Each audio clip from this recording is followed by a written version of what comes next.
Hello everyone. आज हम करने जा रहे हैं चैप्टर नंबर 13 ऑफ सीआरपीसी। तो चैप्टर नंबर 13 की हेडिंग है jurisdiction of the criminal courts and inquiries and trial. ठीक है, तो हम सबसे पहले इसमें ये याद करेंगे कि चैप्टर नंबर 13 जो है उसमें उसकी हेडिंग क्या है, उसको कहाँ प्लेस करना है, यानी कि ये कैसे आता है, ये वाली हेडिंग चैप्टर नंबर 13 पे कैसे आती है। दूसरी चीज हम इसके जो बेरेट के प्रोविजन है वो करेंगे, उसके साथ साथ हम उससे पहले करेंगे अपने ट्रिक्स, जो कि सबसे इंपॉर्टेंट है ताकि आपको याद रहे कि एक फ्लो ऑफ जो सेक्शंस है वो कैसा है। तो सबसे पहले ये देखते हैं कि हम इसमें कितने सेक्शंस कवर करते हैं। हम इसमें सेक्शन 177 से लेकर के ऑलमोस्ट 189 तक कवर करते हैं। ठीक है, तो 10 वो हो गए, 11 12। ठीक है, ऑलमोस्ट 177 से लेकर के 187 प्लस 2, ठीक है, 189 तक कवर करते हैं। इसमें हम ज्यूरिसडिक्शन के बारे में समझेंगे कि ज्यूरिसडिक्शन ऑफ क्रिमिनल कोर्ट जो है इंक्वायरीज और ट्रायल्स में क्या है। उसके साथ हमें यह भी पता करना होगा कि ये जो चैप्टर 13 है ये यहाँ कैसे फॉलो होता है। तो सबसे पहले देखते हैं चैप्टर 12 की हेडिंग। ठीक है, तो चैप्टर 12 किस बारे में बात करता है। चैप्टर 12 में देखो काफी सारे सेक्शंस आते हैं। ठीक है, और चैप्टर 12 में एक तरह से क्या होता है, जो इन्फॉर्मेशन आती है ना पुलिस के पास। ठीक है, चैप्टर 12 बात करता है फर्स्ट इन्फॉर्मेशन जो कि पुलिस के पास आती है और उनके पास जो पावर्स होती है इन्वेस्टिगेट करने की। ठीक है, तो पुलिस के पास आपने क्या कर दिया, अपनी इन्फॉर्मेशन दे दी। सेकंड चीज ये कि कौन से क्रिमिनल कोर्ट्स के ज्यूरिसडिक्शन में ये चीजें फॉल करेंगी, ये कंप्लेंट्स वगैरह जो है ज्यूरिसडिक्शन कौन से ज्यूरिसडिक्शन में फॉल करेंगी, तो ये ऐसे हमें पता चलेगा। ठीक है, दूसरी चीज अगर आपको प्रॉब्लम हो रही है अभी भी समझने में, तो बस इसकी हेडिंग देखो कि आपके पास इन्फॉर्मेशन आई, अब वो इन्फॉर्मेशन आपने किसको दी, पुलिस को दी। ठीक है, अब दूसरी चीज ये देखने वाली है कि पुलिस को इन्फॉर्मेशन तो दे दी, अब वो इन्फॉर्मेशन जाएगी कहाँ। फॉर एग्जांपल आपने कपड़े तो ले लिए, ठीक है, आपने लिए, आप पुलिस ऑफिसर हो, अब उस कपड़े को कहाँ, कौन से कबर्ड में आप फिट करोगे, कौन से स्लॉट में डालोगे। ठीक है, तो आपके पास कंप्लेन आई, उसको कौन से कोर्ट में आप फिट करोगे, कौन से कोर्ट्स को दोगे, तो उससे रिलेटेड है। तो उसमें भी काफी सारे सेक्शंस हैं, आप इसको उसकी वीडियो देख लीजिएगा ताकि आपको वो वाला जो पोर्शन है कवर हो जाए। अब हम इसके चलते हैं बेरेट के प्रोविजन से पहले ट्रिक्स पे। ठीक है, सेक्शन 177। सेक्शन 177 बात करता है ordinary place of inquiry and trial. ठीक है, इसमें ordinary place of inquiry and trial है, बहुत बड़ा सेक्शन नहीं है, ये कॉमन सी चीज बताते हैं कि ऑर्डिनरी प्लेस क्या होती है। ठीक है, नेक्स्ट 178 में बात करते हैं प्लेसेस ऑफ इंक्वायरी और ट्रायल। ठीक है, इसकी हेडिंग से आपको समझ में नहीं आएगा, पर इसमें यह है कि अगर कोई ऑफेंस है, ठीक है, और अनसर्टेनिटी है कि वो ऑफेंस क्या है, कहाँ पे है। देखो ये तो ऑर्डिनरी प्लेस, ये है अनसर्टेनिटी पे कौन सी प्लेस होगी, तो उससे रिलेटेड है 178 में। ठीक है, कि कौन से प्लेस पे करेंगे इंस्टीट्यूट जब कंफ्यूजन है। देन 179 में offences triable where act is done or consequence ensues. ठीक है, ये क्या है, ये एक्ट है, और ये क्या है, लोग जो बैठे हैं उसका कॉन्सिक्वेंस से वो लोग एक्सप्रेस करेंगे, अपने एक्सप्रेशंस बताएंगे। ठीक है, तो ये है एक्ट और ये है उसका कॉन्सिक्वेंस। ठीक है, तो वो वाली प्लेस कौन सी होगी, ऑफेंस ज्यूरिसडिक्शन कौन सा होगा इंक्वायरीज और ट्रायल का, जहां पे एक्ट हुआ है या फिर जहां पे कॉन्सिक्वेंस हुआ है। ठीक है, नेक्स्ट इसके बाद सेक्शन नंबर 180 बात करता है place of trial where act is an offence by reason of relation to other offence. यानी कि वो वाली प्लेस जहां पे जो एक्ट है वो ऑफेंस है by reason of relation to other offences. यानी कि एक जो एक्ट है प्लस कर दो किसी और ऑफेंस से, ठीक है, तो वो क्या हो जाएगा, रिलेट करेगा उससे, इसलिए वो क्या है, एक ऑफेंस है, उससे रिलेटेड क्या है, ज्यूरिसडिक्शन निकलता है। ठीक है, एक्ट हो गया इसमें। ठीक है, वो ऑफेंस है कैसे, by reason of relation to other offence, यानी कि offence 1 plus act is equals to next offence और फिर उसका ज्यूरिसडिक्शन। ठीक है, तो ये 180 में है, इसको हम लोग अच्छे से करेंगे। नेक्स्ट इसके बाद सेक्शन 181 आता है, उसमें बात होती है places of trial in certain offences. ठीक है, सर्टेन ऑफेंसेस हो गया जैसे कि फॉर एग्जाम्पल एक दो ऑफेंसेस जो है साथ में कमिट किए गए, जैसे कि मर्डर कमिटेड बाय अ ठग। ठीक है, या फिर किडनैपिंग और एबडक्शन, जो किडनैप किया था, एबडक्ट किया था, कन्वेड और कंसील्ड और डिटेन, यानी कि एक दो ऑफेंसेस साथ में प्लस हो रहे हैं। तो सर्टेन ऑफेंसेस जो है उनको कैसे डील करेंगे, एक कैटेगरी ऑफ ऑफेंसेस बताए गए हैं। ठीक है, 181 आप बीच में एक लाइन मार्क कर दो कि वो सर्टेन ऑफेंसेस बताएगा, और इसके बाद जो है नेक्स्ट पार्ट जो है स्टार्ट होगा। ठीक है, नेक्स्ट पार्ट बात करता है सेक्शन 182 से लेकर के 184। ठीक है, उसमें अलग अलग तरीके से ऑफेंसेस किए गए हैं। इसमें क्या है, ज्यूरिसडिक्शन ऑफ ऑफेंसेस से रिलेटेड बात हो रही है। ठीक है, 180 में एक्ट एक तरह का एक्ट है जो ऑफेंस के साथ बन करके एक रिलेशन क्रिएट करता है उससे रिलेटेड, और 181 में एक तरह से सर्टेन ऑफेंसेस आपको बता ही दिए गए हैं कि उसका ज्यूरिसडिक्शन क्या होगा। नेक्स्ट इसके बाद बात होती है कि ऑफेंसेस कमिटेड बाय लेटर्स, एक जो खत लिख करके जो ऑफेंसेस क्रिएट होंगे, ठीक है, उनसे रिलेटेड उसका ज्यूरिसडिक्शन क्या होगा, क्योंकि लेटर आप लिख एक जगह पे रहे हो, भेज दूसरे तरीके से रहे हो, और पहुंच तीसरी जगह पर आए, है ना। फिर इसके बाद वॉयज है, यानी कि places of trial of offences offences committed on journey or voyage. ठीक है, जर्नी वॉयज में फॉर एग्जांपल आप ट्रेन में हो, ट्रेन में कोई ऑफेंस क्रिएट करते हो, ठीक है, तो जिन जिन प्लेस से वो चीजें गुजरी हैं वहां पे वो ऑफेंस हो जाएगा, वहां पे ज्यूरिसडिक्शन होगा उसका। नेक्स्ट 184 में बात होती है place of trial for offences tribal together, यानी कि ये दोनों ऑफेंसेस अगर ट्राइबल टुगेदर है तो ये 184 आ जाता है। ठीक है, प्लस का साइन इधर लगा लो। ठीक है, ट्राइबल टुगेदर, जब टुगेदर ट्रायल होते हैं तो क्या होता है, तो ये एक कैटेगरी अलग हो गई। नेक्स्ट इसके बाद अलग चीज आती है 85 और 86, वो बात करता है power to order cases to be tried in different sessions division. ठीक है, इसमें क्या है, सेशंस डिवीजन वाली चीज है। ठीक है, तो 185 और 186 को हम डील करेंगे अलग से। 185 और 186 बात करता है हाई कोर्ट डिसाइड करेगा जहां पे डाउट है डिस्ट्रिक्ट का या इंक्वायरी ऑफ ट्रायल का। ठीक है, तो कहाँ पे होगा, तो ये क्या है 85 बात करता है कि डिफरेंट सेशंस डिवीजन पे जब ट्राई होता है और ये हाई कोर्ट के पास पावर है। ठीक है, ये आ गई हमारी third category. First category, second category, third category. अब फोर्थ कैटेगरी में आते हैं। फोर्थ कैटेगरी में हम इंडिया बना देते हैं। ठीक है, और इसमें कितने सेक्शन है, 87, 88, 89, यानी कि इन्वर्टेड ट्रायंगल बन रहा है। ठीक है, तो 87 बात करता है पावर टू इशू समन्स और warrant for offences committed beyond local jurisdiction. ठीक है, ये क्या है, बियॉन्ड लोकल ज्यूरिसडिक्शन है। लोकल ज्यूरिसडिक्शन देखो इंडिया के अंदर ना एक तरह से हमारा लोकल ज्यूरिसडिक्शन है, तो हम बियॉन्ड लोकल ज्यूरिसडिक्शन जो है 187 में यहीं से याद करते हैं, ये है बियॉन्ड लोकल ज्यूरिसडिक्शन। ठीक है, नेक्स्ट इसके बाद है ऑफेंसेस कमिटेड आउटसाइड इंडिया, ये आउटसाइड इंडिया है। ठीक है, 188 आउटसाइड इंडिया है। और 189 बात करता है receipt of evidence relating to offences committed outside India. ठीक है, ये क्या है, एविडेंस है, गन है, एविडेंस है, ये कहाँ है, आउटसाइड इंडिया में है, तो उसकी रिसिप्ट। ठीक है, इन्वर्टेड ट्रायंगल है, उसकी रिसिप्ट से रिलेटेड है। तो आई होप आपको ये ट्रिक्स वगैरह समझ में आ गई हैं। अगर आपको ट्रिक्स अच्छे से समझ में आती है तो प्लीज डू लाइक। ओके, अभी लाइक कर दो, बाद में लोग भूल जाते हैं, please give it a thumbs up. अब हम चलते हैं इसके बेरेट के प्रोविजंस पे। तो सबसे पहले बात होती है सेक्शन नंबर 177 की। सेक्शन नंबर 177 में बात होती है ordinary place of inquiry in trial. तो ऑर्डिनरी प्लेस क्या होगी, ऑर्डिनरी प्लेस होगी देखो every offence shall ordinary be inquired tried by a court within whose local jurisdiction it was committed. ठीक है, तुमने किसी का मर्डर किया दिल्ली में, तो दिल्ली में उसका क्या होगा, वहां पे अगर तुमने ऑफेंस कमिट किया तो वहां पे होगा उसका ज्यूरिसडिक्शन। ये बहुत ही सिंपल सी चीज है। अब एक और चीज है, सेक्शन 177 को सप्लीमेंट कौन कर रहे हैं, सेक्शन नंबर 178, 79 और 80। ठीक है, सप्लीमेंट कर रहे हैं। कैसे सप्लीमेंट कर रहे हैं अब वो देखते हैं। सेक्शन 178 बात करता है places of inquiry and trial, यहाँ पे यानी कि जब अनसर्टेनिटी हो। ठीक है, जब समझ में ना आ रहा हो, क्वेश्चन मार्क मैंने आपको बनाया था ना उसमें ट्रिक्स पे, तो ये है कि जहां पे अनसर्टेनिटी हो कि सेवरल लोकल एरियाज है, तो उसमें से कहां पे ज्यूरिसडिक्शन होगा, सेवरल लोकल एरियाज जहां पे ऑफेंस कमिट किया है। ऊपर क्या है, ऑफेंस कमिटेड, यहाँ पे क्या है, ऑफेंस कमिटेड। अब क्वेश्चन आता है जब कई जगह पे ऑफेंस कमिट किया हो तो फिर कहां पे आता है। फॉर एग्जाम्पल दिल्ली से किया है, दिल्ली से दिल्ली, फिर इसके बाद आप कहीं और मेरठ चले जाते हो उसको कमिट करने के लिए ऑफेंस, मान लो वहां पे नहीं हुआ, आगे हुआ आधा, फॉर एग्जाम्पल आपने मारा किसी को, ठीक है, हर्ट किया, फिर इसके बाद दूसरी जगह पे भी आपने उसको हर्ट किया या ग्रीवियस हर्ट किया, तो उससे रिलेटेड है। तो इसमें क्या है, जहां पे ऑफेंस कमिटेड हुआ था partly in one local area and partly in another. ठीक है, पार्टली एक लोकल एरिया में हुआ था, पार्टली दूसरे में हुआ था, या फिर क्या है, ऑफेंस जो है कंटिन्यूइंग है, पार्टली है, कंटिन्यूइंग है, या फिर क्या है कि ऑफेंस जो है several acts different local areas में से कंसिस्ट करता है। फॉर एग्जांपल ग्रीवियस हर्ट है, आपने पहले कुछ और हर्ट किया, फिर दूसरी बार कुछ और हर्ट किया। ठीक है, तो सेवरल एक्ट्स क्या है, डिफरेंट लोकल एरियाज में हुए हैं। तो इसमें क्या है, it may be required into or tried by a court having jurisdiction over any of such local areas. ठीक है, मान लो आपने किसी को मारा, दिल्ली में मारा, ठीक है, कमिटेड पार्टली, और बाकी मारा आपने दूसरी जगह मेरठ में। ठीक है, तो वो एक कंटिन्यूइंग ऑफेंस भी हो गया, कमिटेड पार्टली इधर पार्टली उधर भी हो गया, और several acts done in different local areas. ठीक है, बस उसी से रिलेटेड है कि several acts done in different local areas, बस और कुछ नहीं है। और उन सब जगहों पे क्या होगा, ज्यूरिसडिक्शन होगा। नेक्स्ट इसके बाद आ जाते हैं सेक्शन 179, ये भी क्या है, सप्लीमेंट कर रहा है सेक्शन 177 को। इसमें क्या है, offence triable where act is done or consequence ensues. ठीक है, अब इसमें क्या है, जहां पे एक्ट क्या है, offence by a reason of anything which has been done. ठीक है, व्हेन एन एक्ट, कोई एक एक्ट किया गया है जो कि ऑफेंस है, by reason of anything which has been done and of consequence which has been ensued. कोई एक एक्ट है वो ऑफेंस क्यों बनता है, फॉर एग्जाम्पल मुझे समझ में नहीं आ रहा है इसका, बट अगर कोई एक एक्ट है वो ऑफेंस तब बनता है, वो तब बनता है जब क्या है, कॉन्सिक्वेंस विच, देखो उससे जो कॉन्सिक्वेंस आया है, ठीक है, या फिर कुछ किया है, इस वजह से क्या है वो एक एक्ट जो है वो ऑफेंस बनता है।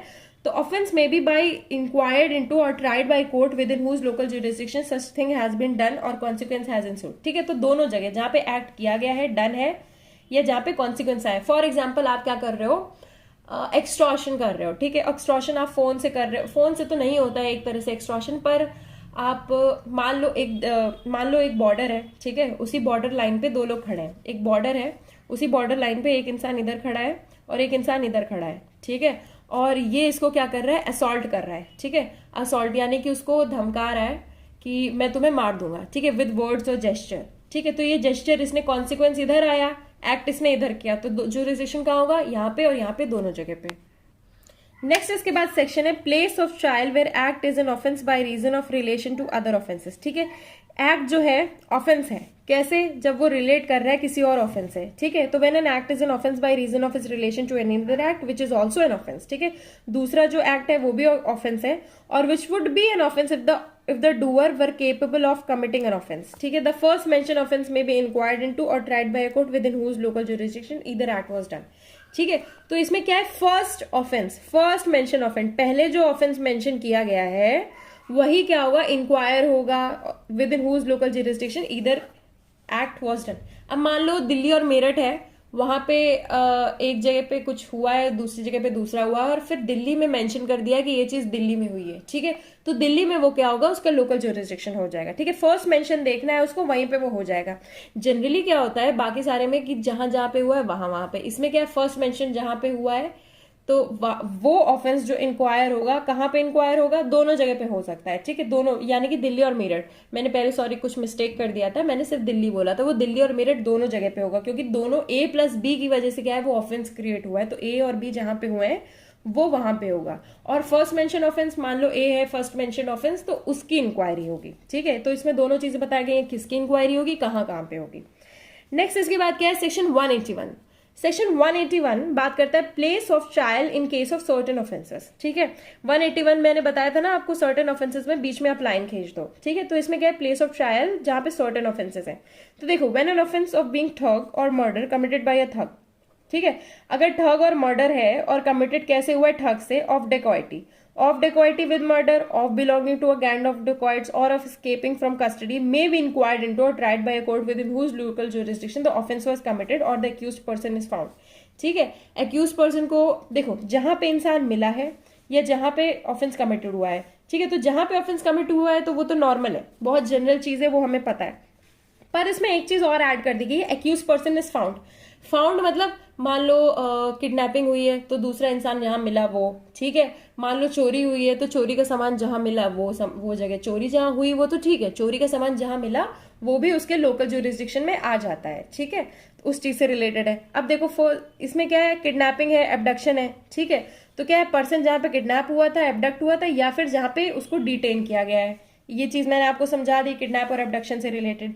या फिर जहां पे थेफ्ट, एक्सटॉर्शन और रॉबरी हुई है, तो जहां पे कमिट हुआ है वो जगह तो है, या फिर जहां पे वो सर्टेन सामान वगैरह जो है वो मिला है, रिसीव हुआ है, ठीक है। इसके बाद क्या है, क्रिमिनल मिसएप्रोप्रिएशन। तो criminal misappropriation, criminal breach of trust, जिस लोकल जुरिसडिक्शन में हुआ है वो लोकल जुरिसडिक्शन, और जहां पे वो सामान जो है रिसीव्ड या फिर रिटेन किया गया है।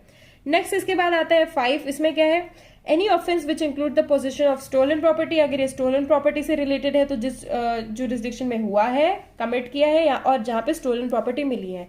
बस इतनी चीज याद रखनी है कि जहां पे हुआ है वो तो बहुत कॉमन है, हमने पढ़ा है, सेक्शन नंबर 177 पे। अब 181 पे ये बात हो रही है जहां पे मिला है, ठीक है। तो आप यहाँ जो 181 है ना, तो उसको लिख दो रिसीव्ड,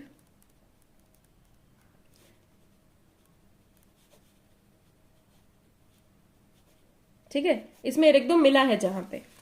नेक्स्ट इसके बाद आते हैं सेक्शन नंबर 182 पे, ठीक है। 182, 183 और 184 मैंने एक अलग पोर्शन बनाया था, इसमें हमने लेटर बनाया था, ठीक है। तो लेटर में क्या, ऑफेंसेस कमिटेड बाय लेटर्स, ठीक है। अब आप क्या कर रहे हो, लेटर में बहुत सारी चीजें हैं, आप एक जगह लिखते हो, फिर इसके बाद उसको प्रोसेस में डालते हो, फिर इसके बाद वो दूसरी जगह पे रिसीव होता है, ठीक है।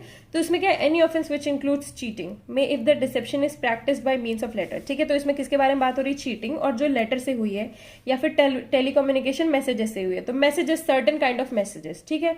तो उसका क्या होगा, इंक्वायरी की जाएगी, ट्राई किया जाएगा वो कोर्ट से within whose local jurisdiction such letter or messages were sent, ठीक है, received. And any offence of cheating and dishonestly inducing delivery of property may be, ठीक है। अगर देखो चीटिंग है, और dishonestly inducing delivery of property है तो उसको क्या किया जाएगा, inquired into or tried by a court within whose local jurisdiction the property was delivered. ठीक है, जिसके लोकल जुरिस्डिक्शन में प्रॉपर्टी जो थी डिलीवर की गई थी, बाय द पर्सन डिसीव्ड और was received by the accused person. ठीक है, बाय द पर्सन डिसीव्ड और was received by the accused person. तो क्या है, जहां से आपने भेजा है और जहां पे मिला है, ये दोनों चीजें होंगी लेटर में। दूसरी चीज, अगर वो चीज डिलीवरी ऑफ प्रॉपर्टी भी इंक्लूड करती है तो जहां पे वो प्रॉपर्टी डिलीवर की गई, मान लो ए ने बी को बोला कि ए रहता है मेरठ में, ठीक है, बी रहता है गाजियाबाद में, उसने बोला कि लखनऊ में प्रॉपर्टी सेंड करो, तो वो तीनों जुरिस्डिक्शन आ गया। ठीक है, तो इसमें क्या है, 3 प्लेसेस के बारे में बात की गई है। ए ने बी को कुछ लेटर भेजा और कुछ चीटिंग हुई। ए ने बी को लेटर भेज के बोला कि सी वाली जगह पे प्रॉपर्टी भेजो, यानी कि लखनऊ पे, तो वो वाली जगह भी इसमें इंक्लूड हो गई। ठीक है, इसके बाद क्या, any offence punishable under section 394 or section 395 of IPC may be inquired into or tried by a court within whose local jurisdiction the offence was committed or the offended last resided with his or his spouse by the first marriage. ठीक है, 494, 495 ये कौन से offences से related है? 490 हमें पता था, 499 हमें पता है कि किससे देखो 494 और 495 आपको याद नहीं आ रहे हैं। ठीक है, तो आप कैसे याद रख सकते हो? 490 देखो डिफेमेशन होता है और 498 जो है वो ऑफेंस रिलेटेड टू मैरिज यानी कि क्रूएल्टी वगैरह से रिलेटेड है। ठीक है, अब 494 और 495 भी जो है उससे ऊपर ही आते हैं, तो उसको कैसे याद रख सकते हो कि देखो ये ऑफेंसेस हैं मैरिज से रिलेटेड है। ठीक है, तो इसमें क्या है, offence was committed, offender last resided, वो जुरिस्डिक्शन आ गया इसका। ठीक है, नेक्स्ट इसके बाद आता है सेक्शन नंबर 183। 183 में बात करते हैं, हमने क्या बनाया था, इसमें नाव बनाई थी। क्यों? ट्रेन बनाना मजा नहीं आ रहा था, नाव बनाना ज्यादा आसान था। ठीक है, तो offence committed on journey or voyage. ठीक है, जर्नी या फिर वॉयज में कोई भी ऑफेंस कमिट हुआ है तो जहां जहां से वो चीजें पास हुई है, जहां जहां से वो जो वेसल है वो पास हुआ है, वो उसके जुरिस्डिक्शन में आ जाता है। ठीक है, तो इसमें committed is in the course of performing a journey. ठीक है, अगर ऑफेंस कमिट किया है और वो क्या है, जर्नी परफॉर्म कर रही थी, तो ऑफेंस में भी इंक्वायर्ड इनटू और ट्राइड। ठीक है, ऑफेंस जो होगा इंक्वायर होगा, ट्राइड होगा by a court through or into whose local jurisdiction the person or the thing passed in the course of that journey or voyage. ठीक है, ट्रेन पास हो रही है तो जहां जहां से पास हो रही है, शिप पास हो रही है तो जहां जहां से पास हो रही है। नेक्स्ट इसके बाद हो रहा है सेक्शन 184। सेक्शन 184 इस पार्ट का यानी कि इस कैटेगरी 2 का लास्ट है। इसमें है place of trial for offences tribal together. ठीक है, टुगेदर अगर कोई ऑफेंस ट्रायल होता है तो उससे रिलेटेड है। अब आप ये सेक्शंस पढ़ लेना। ठीक है, पहले तो क्या है, offence committed by any person such that he may be charge with and tried at one trial. एक ट्रायल होगा उसका। Offence by virtue of the provisions of section 219, 20 and 21। ये किसके बारे में बात करते हैं? मैंने आपको पढ़ा दिया है चार्जेस से रिलेटेड। चार्जेस कहां से आते हैं? 211 से लेकर 224 तक आते हैं, याद रखिएगा उसको। और ये क्या है? Joinder of charges. Joinder of charges कहां से स्टार्ट होते हैं? 218 से लेकर के। ठीक है, तो 219, 220, 221 क्या है? Joinder of charges. ठीक है, जेओसी, ज्वाइंडर ऑफ चार्जेस। नेक्स्ट इसके बाद है द ऑफेंस और offences committed by several persons. अगर सेवरल पर्संस ने किया है सच दैट दे में B charge with and tried together by virtue of provision of section 223। ठीक है, 223 वाला सेक्शन आपको याद होगा, मैंने आपको पढ़ा दिया है, ज्वाइंडर ऑफ चार्जेस वाले पार्ट में आता है। ठीक है, तो उससे रिलेटेड क्या है? Offence may be inquire tried by any court competent to inquire into or try any of the offences. ठीक है, कोई भी ऑफेंस जो भी कोर्ट ट्राई कर सकता है उस कोर्ट में होगा। तो आपको प्लेस पता चल गई 182, 183 और 184 में। नेक्स्ट इसके बाद आते हैं नेक्स्ट पार्ट पे 185, 186 में जो बात होती है। ठीक है, 185 में होती है बात power to order cases to be tried in different sessions division. ठीक है, अब इसमें क्या है? डिफरेंट सेशंस डिवीजन में हो रहा है। Notwithstanding anything contained in the preceding provisions of this chapter, state government, कौन डायरेक्ट करेगा इधर? स्टेट गवर्नमेंट डायरेक्ट करेगा कि any case or class of case committed for trial in any district may be tried in any sessions division.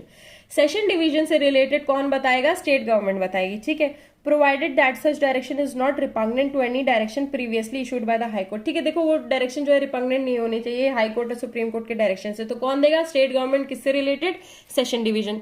Next इसके बाद आ गया high court. High court किस चीज से डिसाइड करेगा? Decide in case of doubt होगा डिस्ट्रिक्ट वेयर इंक्वायरी और trial shall take place. तो देखो इसमें क्या है? वेयर 2 और मोर कोर्ट्स हैव टेकन कॉग्निजेंस। 2 या 2 से ज्यादा कोर्ट्स ने क्या किया है? कॉग्निजेंस लिया है सेम ऑफेंस का। And a question arises as to which of them ought to inquire. ठीक है, क्वेश्चन अराइज, देखो अब इसमें क्या है? देखो 2 या 2 से ज्यादा कोर्ट्स है, कॉग्निजेंस लेते हैं सेम ऑफेंस का, दोनों में झड़प हो जाती है और क्वेश्चन अराइज होता है कि कौन उनसे इंक्वायर करेगा, कौन उसे ट्राई करेगा। तो क्वेश्चन शैल बी डिसाइडेड। कैसे डिसाइड होगा? देखो अगर कोर्ट जो है सबॉर्डिनेट है सेम हाई कोर्ट के तो हाई कोर्ट डिसाइड करेगा, अगर कोर्ट जो है सबॉर्डिनेट नहीं है सेम हाई कोर्ट से तो by high court within whose local limits of whose appellate criminal jurisdiction the proceedings were first commenced. ठीक है, तो प्रोसीडिंग जिस कोर्ट में पहले कमेंट्स कर दी गई थी उसका एपिलेट ज्यूरिसडिक्शन, जिस एपिलेट ज्यूरिसडिक्शन के वो अंडर है वो कोर्ट करेगा। ठीक है, डिसाइड। अब इसके बाद आ जाते हैं सेक्शन 187, 188 और 189 जो है वो सिमिलर चीजों के बारे में बात कर रहे हैं, यानी कि इंडिया में अगर कंफ्यूजन है, ठीक है, ज्यूरिसडिक्शन का। फिर इसके बाद क्या है, उसमें देखो समन से रिलेटेड बात हो रही, इशू समन्स वारंट्स। ठीक है, कहाँ पे इशू, अब देखो आप, मैंने आपको इंडिया बनाया था ये, तो इंडिया में ही आप इशू कर सकते हो समन्स वारंट। ठीक है, तो इधर इशू समन्स और वारंट करना है लोकल में, इधर बाहर करना है और इधर करना है। ठीक है, समन्स और वारंट्स उससे रिलेटेड है, मैंने आपको पहले बताया नहीं था पर ये किससे रिलेटेड है, समन्स और वारंट से रिलेटेड। लास्ट क्वेश्चन, ठीक है, इससे पहले क्या था, ज्यूरिसडिक्शन से रिलेटेड था, अब इसमें क्या है, समन्स और वारंट इशू करने से रिलेटेड है, क्योंकि समन्स और वारंट जो है इंक्वायरी और ट्रायल के लिए सबसे ज्यादा इंपॉर्टेंट है।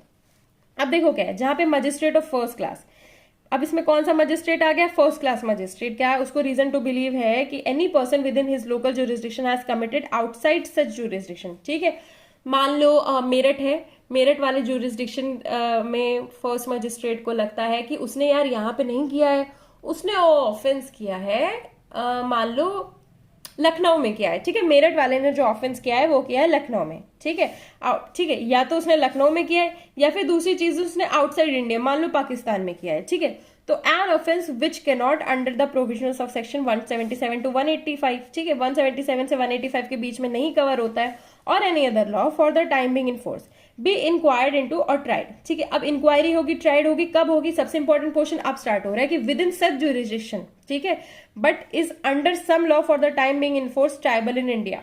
ठीक है, वो क्या है, इंक्वायर और ट्राई किया जा सकता है उस ज्यूरिसडिक्शन में, but time being in force क्या बोलता है कि वो इंडिया में ट्राइबल है। ठीक है, सच मजिस्ट्रेट में इंक्वायर करेगा into the offence as if it had been committed within such local jurisdiction and compel such person in the manner hereinbefore provided to appear before him and send such person the magistrate having jurisdiction to inquire into or try such offence, or if such offence is not punishable, अगर वो punishable नहीं है तो death, imprisonment for life और बड़े बड़े offence की उससे, ठीक है, एंड बेल मिल सकती है। ठीक है, तो क्या करेगा, magistrate acting under this section take a bond with or without surety for the appearance before the magistrate having such jurisdiction. Summarise करूं मैं इसको तो ये बताना चाहती हूँ कि मजिस्ट्रेट जो है फर्स्ट क्लास, उसको लगता है कि ये जो ऑफेंस है उस इंसान ने बाहर किया है, ठीक है, जो उसके ज्यूरिसडिक्शन में नहीं है। ठीक है, और वो फिर उसको लगता है कि ये जो है ट्राई किया जा सकता है इंडिया में या फिर उसके ज्यूरिसडिक्शन के अंडर, तो वो उसको क्या करेगा, बुलाएगा, और अगर वो बेलेबल ऑफेंस है तो उसको बोलेगा भैया बॉन्ड साइन करो, आने वाने की ज्यादा जरूरत नहीं है। ठीक है, उस चीज से रिलेटेड है। तो वारंट और समन्स जो है, समन्स वारंट्स उसको भेजने के लिए, बुलाने के लिए, और वारंट में तो बेल भी पता चल जाती है। ठीक है, नेक्स्ट इसके बाद है when there are more magistrates। ठीक है, मजिस्ट्रेट जो है ज्यादा है than one having such jurisdiction and the magistrate acting under this section cannot satisfy himself as to the magistrate to or before whom such person should be sent। ठीक है, जिस इंसान के सामने, जिस मजिस्ट्रेट के सामने वो इंसान है और वो सेटिस्फाई नहीं होता है कि उसको भेजना चाहिए या फिर उसको अपीयर होना चाहिए, shall be reported for the orders of the high court. ठीक है, तो हाई कोर्ट बोलेगा कि भैया ये आ नहीं रहे हैं, यहाँ पे हाई कोर्ट को भेजो। ठीक है, तो 187 में हमें ये समझ में आ गया कि जहां पे बाहर किया गया, ज्यूरिसडिक्शन में नहीं है। ऊपर हमने क्या बात की थी, इससे ऊपर वाले सेक्शंस में हमने बात की थी कि ज्यूरिसडिक्शन किसका होगा, इसमें बात की गई है कि ज्यूरिसडिक्शन में नहीं है। ठीक है, पर क्या है, ट्राइबल है ना, ट्राइबल है इसमें और ज्यूरिसडिक्शन में नहीं है, पर ट्राई किया जा सकता है, तो फिर कैसे आप करोगे प्रोसीड। अब 188 में बात होती है ऑफेंसेस कमिटेड आउटसाइड इंडिया। अब देखो ऑफेंस जो है आउटसाइड इंडिया कमिट किया गया है, तो क्या किससे किया गया है, बाय सिटीजन ऑफ इंडिया। ठीक है, और नॉट बीइंग सच सिटीजन। ठीक है, एनी शिप और एयरक्राफ्ट रजिस्टर्ड इन इंडिया। इसमें यह समझ में आता है कि जो ज्यूरिसडिक्शन है वो क्या है, बाहर है, पर ट्राइबल नहीं है। 87 में हमें ये पता चला था, 88 में तो हमें पता चल रहा है ना कि कमिटल आउटसाइड हुआ है पर ज्यूरिसडिक्शन जो है इंडिया में। ठीक है, तो उसको डील कैसे किया जाएगा, as if it had been committed at any place within India at which he may be found, जहां पे मिलेगा वहां पे उसको धर लिया जाएगा। नेक्स्ट इसके बाद इसके प्रोविजो में है कि notwithstanding anything in any of the proceeding sections of this chapter no such offence shall be inquired into or tried in India. ठीक है, कोई भी ऐसा ऑफेंस जो है वो इंक्वायर नहीं किया जाएगा, ट्राई नहीं किया जाएगा इंडिया में, except with the previous sanction of central government. ठीक है, किसकी सैंक्शन चाहिए होगी, सेंट्रल गवर्नमेंट की, क्योंकि इंडिया की बात चल रही है। नेक्स्ट एंड लास्ट सेक्शन जो इस पोर्शन का वो है, बात करता है सेक्शन 189 से। 189 में है receipt of evidence relating to offences committed outside India. ठीक है, अगर कोई ऑफेंस है उसको आउटसाइड इंडिया कमिट किया गया है और उसका जो एविडेंस है उसको लेना है, तो इसमें क्या होगा, when an offence alleged to have been committed in a territory outside India is being inquired into or tried under the provisions of section 188। तो ये किसको सप्लीमेंट कर रहा है, ये सप्लीमेंट कर रहा है सेक्शन 188 को। तो सेंट्रल गवर्नमेंट क्या करेगी, अगर उसको सही लगता है तो डायरेक्ट कर देगी कॉपीज ऑफ डिपोजिशंस मेड और एग्जिबिट, ठीक है, copies of depositions exhibits produced before a judicial officer in or before for the territory or before a diplomatic or consular representative। ठीक है, तो वो क्या करेंगे, वो डायरेक्ट करेंगे कि ये जो डिपोजिशंस वगैरह हैं वो किसी जुडिशियल ऑफिस, देखो पहला तो क्या है, डिपोजिशंस वगैरह हैं, या फिर जो एग्जिबिट 1 एग्जिबिट ए है, ऐसा नहीं होता है, वो क्या होता है, एविडेंस होता है। तो डिपोजिशंस यानी कि उन्होंने जो बताया, और फिर एविडेंसेस किसके सामने प्रोड्यूस होगा, या तो तुम जुडिशियल ऑफिसर के सामने प्रोड्यूस करो, ठीक है, या तो तुम किसी डिप्लोमैट के सामने प्रोड्यूस करो, या फिर किसी काउंसिलर रिप्रेजेंटेटिव ऑफ इंडिया के सामने तुम प्रोड्यूस करो। ठीक है, or for that territory shall be received as evidence by the court holding such inquiry or trial in any case in which court might issue a commission। ठीक है, अब इस केस में क्या है, कोर्ट जो है कमीशन भी इशू कर सकता है for taking evidence as to matters for which such depositions or exhibits relating. ठीक है, तो देखो 189 में अगर ऑफेंस जो है बाहर किया गया है कमिट, और उनको क्या चाहिए, एविडेंसेस चाहिए, डिपोजिशंस चाहिए, तो कौन कौन ले सकता है, वो ले सकता है जज, जुडिशियल ऑफिसर ले सकता है, काउंसलर रिप्रेजेंटेटिव ले सकता है, डिप्लोमैटिक अथॉरिटी ले सकता है, प्लस उसके साथ एक और इंसान कौन है, कमीशन। ठीक है, कमीशन भी कर सकता है। क्यों, पर्पज ये है कि एविडेंस मिल जाना चाहिए, है ना। अब इसी के साथ हमारा जो है चैप्टर नंबर 13 कंप्लीट होता है। चैप्टर नंबर 13 मैंने बहुत सिंपल तरीके से आपको समझा दिया है। अगर आपको इसके चैप्टर नंबर याद नहीं होता है कि कौन से चैप्टर में कौन सा क्या हेडिंग है, तो आप एक बार प्लीज रिफर कर लीजिएगा मेरे उस वीडियो को जिसमें मैंने ब्रेक डाउन ऑफ चैप्टर्स बताया है। ठीक है, easy tricks to remember all the chapters of CrPC. I hope आपको ये वीडियो अच्छा लगा हो। अगर अच्छा लगा है तो please give a thumbs up and also please do like, share and comment. ठीक है, और अगर आपको मेरे एफर्ट्स अच्छे लगते हैं और आप कंटिन्यू करना चाहते हैं इस सीरीज के साथ और इस सीरीज को आगे बढ़ाना चाहते हैं ताकि आगे आने वाले लोगों को भी इसकी हेल्प मिले, तो please do like, share, comment, subscribe and please support this channel. Thank you.